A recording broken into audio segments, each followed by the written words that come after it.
On le surnomme l'homme aux multiples facettes. Il est en même temps entrepreneur, aspirant prédicateur, président de l'évangélisation, chef des promotions et étudiant en troisième année des licences à l'Université des sciences de l'information et de la communication. Il est en communication des organisations. Bonjour à toutes et tous, bienvenue à votre émission Micro aux étudiants. Nous avons l'immense plaisir de recevoir M. Bondo Mbikaï Cédric, avec lequel nous discuterons de l'entrepreneuriat. Monsieur Bondo, bonjour. Bonjour, Monsieur Dan. Merci d'avoir accepté notre invitation. Merci beaucoup. Comment allez-vous? Ouais, je vais bien par la grâce de Dieu, comme vous pouvez le voir. Avant que nous ne rentrions véritablement dans les vifs du sujet, j'ai une toute petite question à vous poser. Dites-nous déjà, comment vous faites pour assumer toutes ces fonctions? Ouais, je dirais que ce n'est pas facile d'assumer toutes ces fonctions. En premier lieu, c'est d'abord la prise de conscience, savoir vos responsabilités. Et cela fait en sorte que je puisse faire en sorte que chaque tâche qui m'a été confiée, de le respecter, juste la prise de conscience de ces responsabilités qui me permet de faire tout cela, mais aussi, j'ai aussi des collaborateurs qui sont dans mon équipe de l'évangélisation suivie avec qui nous sommes en train de travailler et qui m'aident quand je ne suis pas là et eux prennent le relève. Donc, c'est comme ça que nous faisons. Excellent, votre façon de vous organiser est remarquable. Merci. Et puisqu'il s'agit de l'entrepreneuriat, à votre avis, c'est qui un entrepreneur? Comment vous les définissez? Ouais, déjà, le mot sonne comme étant un mot savant. Moi, je dirais qu'un entrepreneur, c'est celui qui sait transformer une idée en une opportunité. Dans le sens où un entrepreneur, c'est celui qui étudie l'environnement dans lequel il se retrouve pour porter la solution. Un entrepreneur, c'est celui qui est capable de apporter un besoin dans la société là où il se retrouve. Pensez-vous que les jeunes Congolais ont cette capacité-là d'entreprendre dans n'importe quel domaine? Ouais, déjà, dans un monde où le chômage persiste, l'entrepreneuriat n'est pas un choix, mais plutôt une nécessité. Donc, pour dire, l'entrepreneuriat n'est pas réservé à une catégorie de gens. Tout le monde sont appelés à entreprendre, peu importe le domaine où vous êtes, vous pouvez entreprendre. Tout le monde peut se lancer dans l'entrepreneuriat, puisque déjà, comme vous le savez, le président l'avait dit, que le gouvernement ne sera pas à mesure de donner à tout le monde le boulot, soit de trouver le boulot pour tout le monde. Donc, il a invité le peuple congolais et plus particulièrement la jeunesse congolaise de se lancer dans l'entrepreneuriat. Donc, pour dire, il n'y a pas une catégorie de gens qui sont censés à faire l'entrepreneuriat, soit entreprendre dans un domaine X ou Y. Donc, tout le monde peut entreprendre, comme je l'ai dit. Dans un monde où le chômage persiste, l'entrepreneuriat n'est pas un choix. Donc, c'est une nécessité. Donc, tout le monde est appelé à faire quelque chose dans le domaine dans lequel il se retrouve, mais aussi il doit être capable de détecter un problème dans le milieu où il se retrouve. Puisqu'en vrai, un entrepreneur, c'est celui qui peut détecter un besoin. C'est celui qui peut se poser des questions dans l'environnement où je suis. Qu'est-ce que je dois faire? Qu'est-ce qui manque? Qu'est-ce que je peux porter comme une solution là où je suis? Effectivement, l'entrepreneuriat n'est pas un choix, c'est une nécessité. C'est d'ailleurs ce dont nous avons besoin de notre pays. Tous les jeunes veulent des postes de bureau, oubliant l'entrepreneuriat, alors que c'est un domaine dans lequel ils peuvent s'élancer et faire avancer notre pays. Ce serait une très bonne chose que les jeunes aujourd'hui puissent compter sur l'entrepreneuriat. Oui. Vous avez un parcours relativement impressionnant. Ouais. Et donc, quand est-ce que vous êtes lancé dans ce domaine? C'est venu comme ça ou soit vous y pensiez depuis un certain âge? Ah, là, c'est une très longue histoire. Déjà, comme vous pouvez le voir, je pense que la régie va vous balancer quelques photos de moi. Oui, Et je pense ouais, qu'on a tout notre temps. ouais, donc Vous vous allez voir ça. C'est vraiment une histoire qui est remplie de beaucoup de suspense. Je dirais que je suis né dans une famille où j'ai appris l'entrepreneuriat dès le bas âge. Et mon père m'a forgé à me battre, et à chercher de l'argent, à me poumonner, à être indépendant dès le bas âge. Non parce que je le voulais, parce qu'il savait déjà que dans la ligne où vont les choses, un des quatre matins, les difficultés s'y viendront et il faudra que je puisse déjà être dans la capacité de me chercher en étant encore jeune. Et au-delà de cela, je me rappelle encore, quand j'étais encore en sixième année des humanités, j'ai passé un moment un peu bizarre où je devais vendre de l'eau pire pour payer mes frais scolaires. Pendant ce temps, il y avait mes amis qui étudiaient, on faisait des dégâts, mais moi, j'étais obligé de prendre les chariots, d'aller vendre les eaux pires, question de payer mes frais scolaires. Mais en dépit de tout cela, une histoire qui finit mal et que à la fin de mes études en sixième année, j'avais échoué. Ah bon? Donc, la vie n'a pas vraiment été facile avec moi, mais cela ne m'avait pas empêché d'entreprendre. J'étais là et j'avais cessé avec les études, mais j'ai continué, j'ai entrepreneur. Et à un moment donné, je pense qu'il y avait une photo où j'étais en train de vendre les couvertures. Je pense que cette photo-là a fait vraiment de buzz. Les gens se posent des Je questions. Pourquoi pense cette l'avoir photo? vu. Ouais. Ouais. Déjà, j'aimerais dire une chose assez concernant cette photo. Les gens pouvaient me voir avec le couverture que j'étais en train de vendre, mais je vous dis, monsieur Dan, j'avais dans mon compte MP ça plus de 2 millions de francs, plus de 2 millions de francs congolais. Avant là, c'est moi le truc là que tu me voyais. Bravo, Donc j'étais vraiment. en train de faire, je vendais les fournitures scolaires. Ouais. J'avais plus de 2 millions de francs congolais, hormis l'argent en dollars que j'avais. Donc pour dire, déjà avec cette vie, la vie m'a appris que l'entrepreneuriat, c'est la chose qui doit préoccuper tout le monde. Tout jeune est appelé d'entreprendre, peu importe le domaine. Les gens pouvaient voir que c'était juste de simples couvertures, mais derrière cela, moi, je gagnais de l'argent. Voilà pourquoi, lorsque Campus Média a vu cela, il a voulu que je puisse être là, question essayant un peu de parler sur ce parcours et comment est-ce que c'est là et c'est faisait. Mais les gens pouvaient se poser des questions, comment est-ce que je le faisais. Et là, j'insiste que j'étais encore étudiant quand je vendais les couvertures. Peut-être plusieurs jeunes ne pouvaient pas le faire. En même temps, j'étais en L1. En même temps, je vendais les couvertures. En même temps, j'ai gagné beaucoup d'argent. Et cela m'aidait même aussi à payer mes frais académiques. Et je vous dis que jusqu'à présent, je suis en train d'aider mes parents à payer mes frais académiques, mais aussi quelques demandes que l'université demande. Donc, je les fais moi-même et sans déranger mes parents. Et l'entrepreneuriat, c'est l'une des choses qui m'a aidé à évoluer d'une manière comme d'une autre. En écoutant ce que vous êtes en train de dire, on se rend compte que bien que vous Ouais. retrouvez à un certain moment, Ouais. mais c'est un parcours difficile, une étape vraiment nébuleuse. Comment avez-vous fait pour tenir bon? Comment avez-vous fait? Il y avait une source de motivation ou quel élément déclencheur? Déjà, l'élément déclencheur dans tout ça, c'est la famille dans laquelle je suis né. Et déjà, moi, je me dis toujours que la première motivation que j'avais, c'était je me regardais, je me disais, si et seulement si je ne fais rien, si et seulement si j'attends que tout vienne de mes parents, je ne pouvais même pas étudier. Parce que je me dis, si et seulement si cela dépendait de mes parents, même l'initiative que j'ai fait, je ne pouvais pas les faire.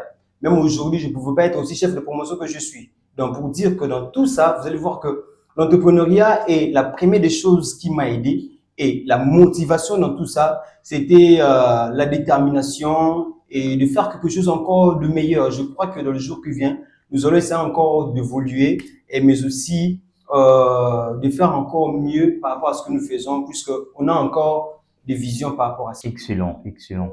Dans tout ça, y avait-il eu des méthodes que vous utilisiez en particulier? Ouais, Vous avez parlé tout à l'heure que, enfin, en introduction, vous avez ouais, dit que vous êtes entrepreneur, oui, vous êtes chef des promotions et ouais, d'autres fonctions que vous occupez. Y ouais. a-t-il des méthodes que vous utilisez pour garder vos clients? Nous savons, avec toutes ces occupations, forcément, on n'a Ouais. pas le temps d'être toujours derrière les clients. Y a-t-il des méthodes? L'étude des méthodes, je ne peux pas dire qu'il n'y a pas de méthodes. Il y a des méthodes. Mais il y a une chose que vous devez comprendre, Anthony Boucton, dans son livre intitulé Forcer sa destinée, a dit une chose que je n'oublierai jamais. Il a dit que les gens n'achètent pas les produits, mais les gens achètent la marque. Déjà, j'ai fait l'effort à ce que moi-même, personnellement, je devienne une marque. Dans le sens où, peu importe les activités que j'ai, les études, les occupations à l'église, mais étant donné que moi-même, Cédric Bondo, je suis d'abord une marque de le style vestimentaire, puisque je connais la déontologie vestimentaire, je connais comment est-ce qu'on paie un jeune et tapé là s'habiller.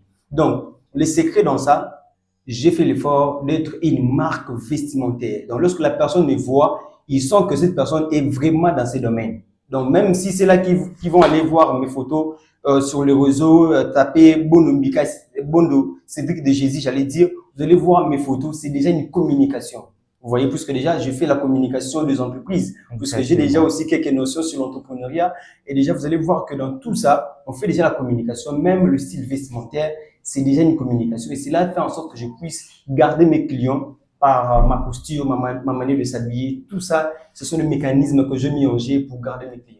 Juste avant cette émission, j'ai effectué quelques petites recherches sur vous et Ouais, je me suis rendu compte que vous êtes effectivement attiré par le leadership. ouais, Apparemment, vous lisez même des livres qui parlent du leadership. ouais. Vous pensez que le leadership a un apport sur l'entrepreneuriat? Je crois que le leadership a un rapport avec l'entrepreneuriat, puisque déjà, tout celui qui veut entreprendre dans un domaine X ou Y, il y a des notions de base qu'il doit comprendre, il y a des choses qu'il doit maîtriser, puisque si vous ne maîtrisez pas cela, vous n'aurez pas vraiment la possibilité d'entreprendre, puisqu'en premier lieu, un entrepreneur, c'est au préalable un visionnaire. Alors que lorsqu'on parle d'un leader, un leader, c'est un visionnaire. Donc, tout cela marche à pair. Donc, il y a une fusion entre l'entrepreneuriat et le leadership. Voilà pourquoi vous allez voir, même dans ma gestion de gérer l'auditoire, je le gère bien, puisque j'ai déjà une notion sur l'entrepreneuriat, mais aussi j'ai une notion sur le leadership. Voilà pourquoi plusieurs fois, je lis des livres liés sur l'entrepreneuriat, des livres liés sur le leadership, puisque je sais que comme étant un entrepreneur, je dois être un visionnaire, mais aussi je dois avoir un esprit créatif. Donc, c'est ça. Quel est les livres qui parlent du leadership que vous pourriez conseiller aux étudiants ou aux personnes qui veulent se lancer dans l'entrepreneuriat? De mémoire, avez-vous un livre? Ouais. De mémoire, j'ai un livre que je n'oublierai jamais. Un livre qui parle de l'entrepreneuriat. Il y a Le Père riche et le Père pauvre. Au-delà de ce, il y a encore un autre livre que je recommande à tout le monde, d'Anthony Bouton, Forcer sa destinée. C'est un livre qui m'a beaucoup inspiré, je vous dis. Et dans tout ça, c'est l'histoire d'un jeune qui avait perdu son père et qui avait aussi perdu ses parents, mais qui a fait l'effort de donner un sens à sa vie. Donc, c'est un livre qui m'a beaucoup inspiré et c'est un livre qui continue toujours de m'inspirer et je vous le recommande d'aller lire ce livre. C'est un très bon livre, vous allez aimer ça. Quel est le conseil que vous pouvez prodiguer aux gens qui veulent se lancer dans l'entrepreneuriat, enfin, ou ceux qui se sont déjà lancés et en ce moment qui sont dans le dur? Ouais. Qu'il faut-il leur conseiller étant donné que vous... Des choses que vous devez comprendre, c'est bien étudier le coût. Quand je dis bien étudier le coût, dans le cours de l'entrepreneuriat, quand j'étais encore en L2, on nous a dit que lorsqu'on fait un projet, le projet doit être smart. Donc, lorsque je me lance dans un projet, la première des choses, je ne peux pas avoir un projet qui est au-delà de mes moyens. Lorsqu'on va entreprendre dans un domaine, la première des choses, vous devez vous rassurer à ce que le moyen soit l'argent que vous avez sera à mesure de vous permettre à ce que vous puissiez lancer dans cette affaire. Et déjà, il faut avoir un projet qui est smart, qui va vous aider à aller jusqu'au bout. Mais déjà, l'une des choses aussi que l'entrepreneur rencontre, c'est les difficultés financières. Il veut se lancer dans un projet, mais il n'a pas vraiment assez de moyens. Il n'a pas assez de moyens pour se lancer. Et dans tout ça, l'entrepreneur est censé d'avoir un projet qui est smart, lié à ses besoins pour entreprendre. Merci beaucoup pour ces conseils. Je pense que vous l'avez suivi. Ayez un projet smart. Ça vous aidera considérablement.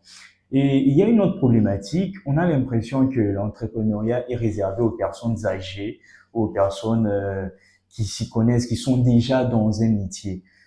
Pensez-vous qu'il est important d'entreprendre en tant qu'étudiant, déjà en étant étudiant? Pensez-vous qu'il est important de se lancer dans l'entrepreneuriat? Ouais. Bon, comme je le disais, il est important de se lancer dans l'entrepreneuriat puisque déjà, on nous a dit encore, je le répète, puisque j'avais bien suivi les cours. Exactement. Donc, lorsqu'on quitte le milieu universitaire après avoir fini ses études, après avoir obtenu son diplôme, on ne doit pas être des quémandeurs d'emploi. Donc, nous sommes dans une société où les gens veulent chercher les emplois, mais ne veulent pas créer les emplois. En fait, moi, je conseille à tous les jeunes étudiants à créer leurs propres emplois pour qu'après avoir quitté l'université, que vous n'ayez pas de difficultés, commencer encore à chercher l'emploi, tout qu'on sort. Voilà pourquoi au début, j'ai à dire que dans un monde où le chômage existe, l'entrepreneuriat n'est pas un choix. Oh non, moi j'aimerais entreprendre, moi je ne fais pas. Non, ça devient une nécessité. Donc c'est obligatoire à tout le monde d'entreprendre. Puisque entreprendre, on ne veut pas dire créer quelque chose de si immense. Non. Là où vous êtes, vous devez avoir un esprit créatif. Déjà, récemment, j'étais en train de réfléchir, je me disais, qu'est-ce que je dois faire pour créer une maison d'habillement pour le corps enseignant dans l'UNICIC? Vous voyez? Je suis dans un milieu, je me dis, qu'est-ce que je dois faire pour apporter une solution dans l'endroit où je suis? Parce que je vois les enseignants qui s'habillent bien, d'autres n'ont pas le temps d'aller chercher les habits, tout comme ça. Je me dis, là où je suis comme étant un entrepreneur, comme celui qui porte la solution dans l'endroit où il est, je me suis dit que c'est possible de créer une maison uniquement pour le corps enseignant. Et dans les jours qui viennent, vous allez voir une maison d'habillement uniquement pour le corps enseignant. Et là, je vais travailler en collaboration avec l'université. C'est aussi un projet plus un entrepreneur. c'est celui qui a des projets. C'est celui qu'on peut dire, si on te donne 5 000 $, qu'est-ce que tu vas faire avec? Un entrepreneur ne manque jamais de projets. Donc, pour dire, je peux avoir un job que je fais, quelque chose que j'entreprends, des 100 000 francs, mais si on me proposait 100 000 $, je souhaiterais, soit je proposerais encore une affaire qui sera encore rentable par rapport à ce que je fais. Je fais des choses par rapport au moyen que j'ai, parce que j'ai dit que le projet doit être smart.